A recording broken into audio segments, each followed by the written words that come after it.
Mob জাস্টিসের নামে আইন হাতে তুলে নেওয়া যাবে না বলে হুঁশিয়ারি দিয়েছেন স্বরাষ্ট্র উপদেষ্টা অবসরপ্রাপ্ত লেফটেন্যান্ট জেনারেল জাহাঙ্গীর আলম চৌধুরী। তিনি বলেন, তদন্ত না করে আর কাউকে গ্রেপ্তার করা যাবে না। সকালে ডিএমপি হেডকোয়ার্টারে সাংবাদিকদের এসব কথা বলেন স্বরাষ্ট্র উপদেষ্টা। প্রথমবারের মতো ডিএমপি হেডকোয়ার্টার পরিদর্শনে আসেন স্বরাষ্ট্র উপদেষ্টা।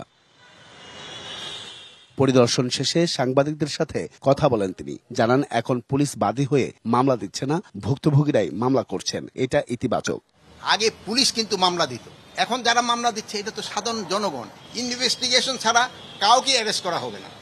এবং আমি ডিবিরে আজকে ইনস্ট্রাকশন দিয়ে দিছি, তাদের পরিচয় ছাড়া পরিচয় তারা নিজেরা দিবে, তারপরে ধরবে। এখানে আমার ধরার কথা শুধু ক্রিমিনালদের, আমি সাধারণ মানুষকে তো ধরার জন্য বলবো না। মব জাস্টিস নিয়ে উপদেষ্টা বলেন, আইন নিজের হাতে কেউ যেন তুলে না নেয়। জাহাঙ্গীরনগর ও ঢাকা বিশ্ববিদ্যালয়ের ঘটনাকে দুঃখজনক বলেন তিনি। কিন্তু এই আইন তো আপনার হাতে তুলে নেওয়ার কারো কিন্তু অধিকার নেই। আইনের হাতে তাকে সোপর্দ করতে হবে। এটার ক্ষেত্রে আপনারাও একটু আমাদের সাথে কাজ করতে পারেন, জনসচেতনতা বৃদ্ধি করতে হবে, যারা ইনোসেন্ট লোক যেন কোনো অবস্থায় হেনস্থা না হয়। দ্রুত পুলিশ জনবান্ধব হয়ে উঠবে সে বিষয়ে আশা প্রকাশ করেন উপদেষ্টা। Ariful Islam, DBC news, Dhaka.